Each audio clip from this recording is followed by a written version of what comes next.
Thunder fire! Thunder fire!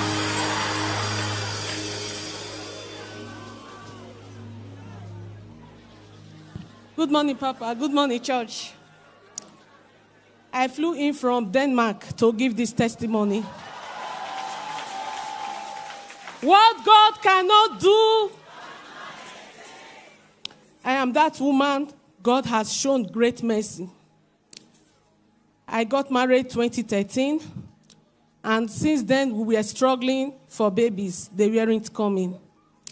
I did 5 IVF, they all failed. So I was waiting for 10 years, but my husband stayed by me.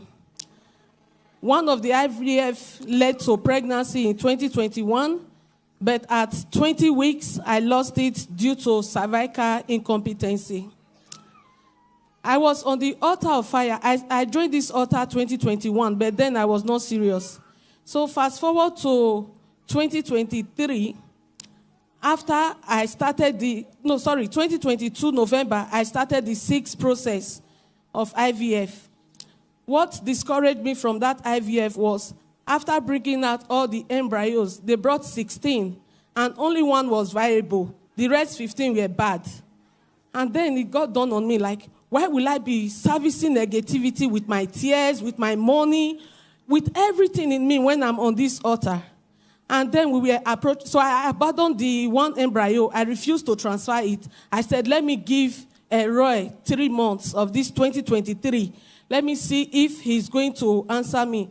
Then Pastor Jerry said we should dress the way we want to be addressed in 2023. And we should download pictures and videos of what we wanted. So I downloaded pictures of pregnancy. I downloaded scanned babies. And also I put clothes around my tummy and I make pictures behind the Christmas tree. So during that night of crossover, I am a burning and shining light. I was there praying with the pictures. I didn't go anywhere. And all through the 3 months I gave God, if they say sit, I sit, stand, I stand, everything they say do, I was doing. I was taking communion. Fast forward to February 28th. That was Mama's birthday. On that day, I was at the doctor's appointment because I had ovarian cyst due to the IVF procedures I did. So they were monitoring the cyst. Then, as I was there, I was listening to the NSPPD prayer. Pastor Jerry said, women seeking for the fruit of the womb, carry your babies. Angels are giving out babies. So I claimed my baby right there. And I said, the next time I will come to this office, it will not be to check my cyst, but it's to check pregnancy. I said that prayer casually, but God heard me. So I went home, and then a day to the day I wrote down, March 31st, because that was my date. I remember then I bought the pregnancy test kit. I bought the cheapest one because I wasn't expecting anything. I did the test, and I left it at the bathroom sink. I went back for my for my prayers to continue. As I was on my way to pick my communion, I decided to trash the kit. Then I saw 2 lines. So I went back and checked again. There were 2 lines. I did other tests. It was confirmed I was pregnant. When I called my doctor, they said it can't be. Until you transfer that one embryo, you are not pregnant. I said, but I am pregnant. So they didn't take me serious. When one nurse that finally took me, she did test and confirmed that I was pregnant. But 10 weeks into the pregnancy, I started bleeding, and I bled through all the pregnancies.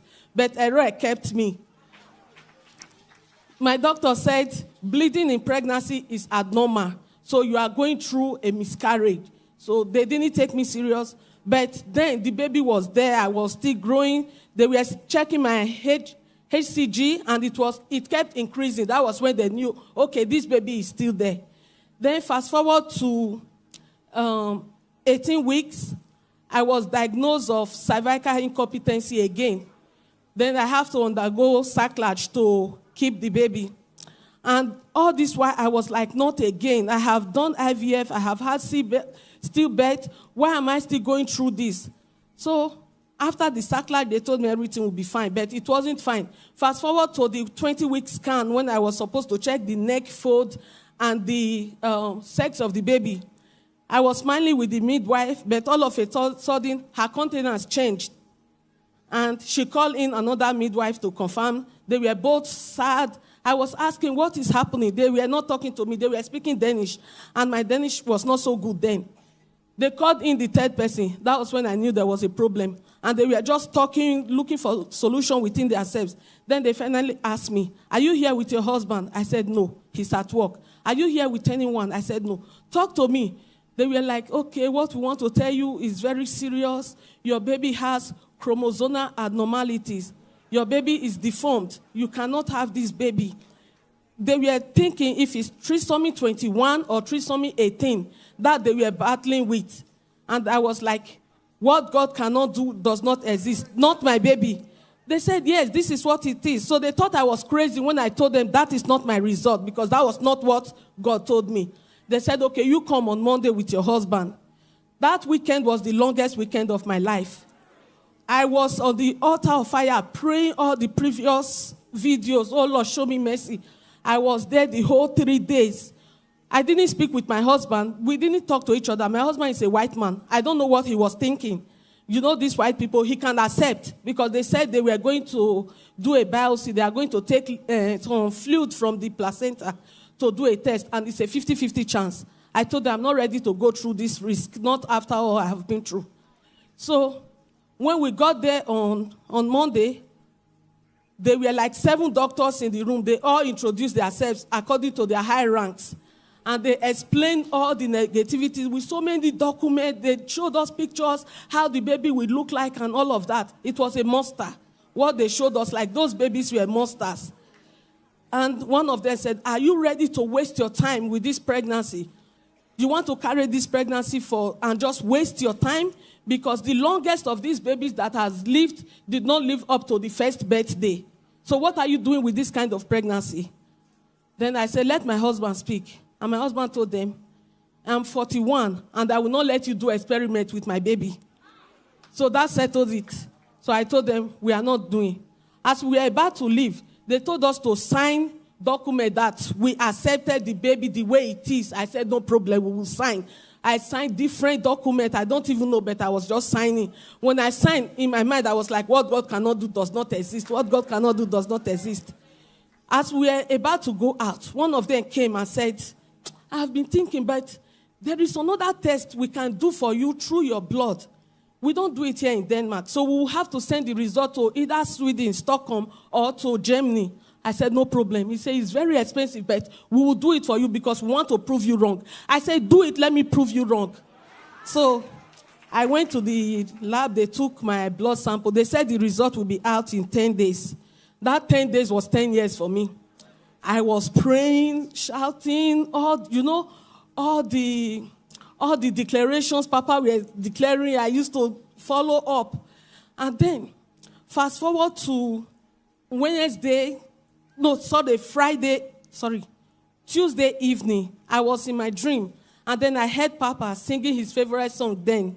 Miracle, no dey tire Jesus, so to bless him person, no dey tire Jesus. So I woke up and I joined him. I was singing till the morning. Then it was 4 a.m.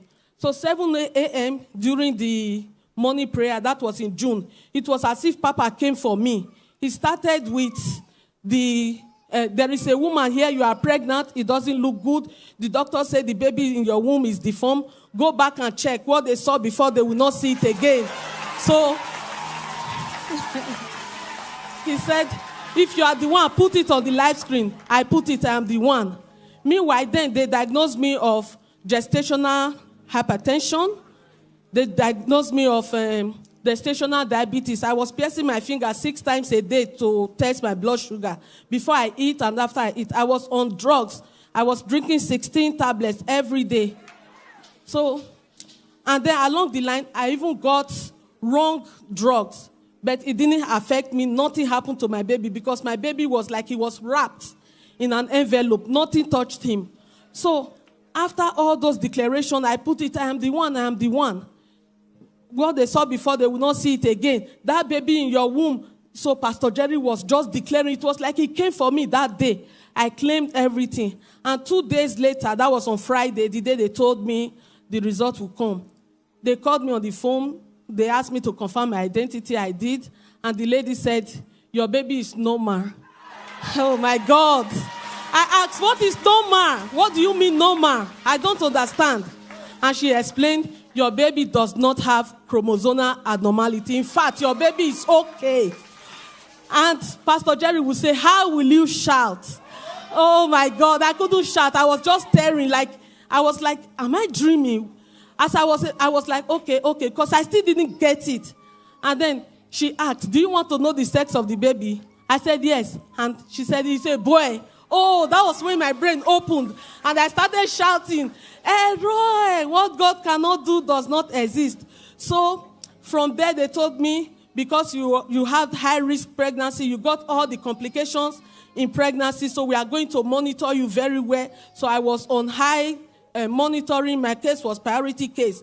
Then fast forward to when I gave birth to my baby. He came out perfectly. Delivery was short. Nothing happened. Nothing missing. Nothing broken.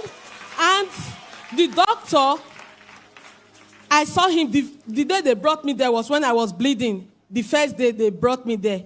I didn't know I was his first patient. And I was also his last patient. This is my evidence.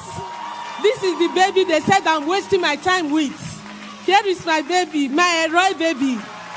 So the doctor said he was on that hospital for short training. I was his first patient, and I was also his last patient. So it was as if he came for me. He told me, Jessica, your baby is a miracle. God really answered prayer.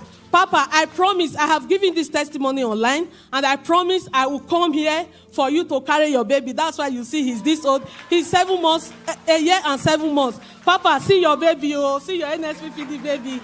What God cannot do, we may pray. Is this how you celebrate wonders of God? Is this how you celebrate the baby they said will not leave? The baby that they diagnosed with all manner. Come on now, why don't you throw those hands back and give Jesus a shout of praise?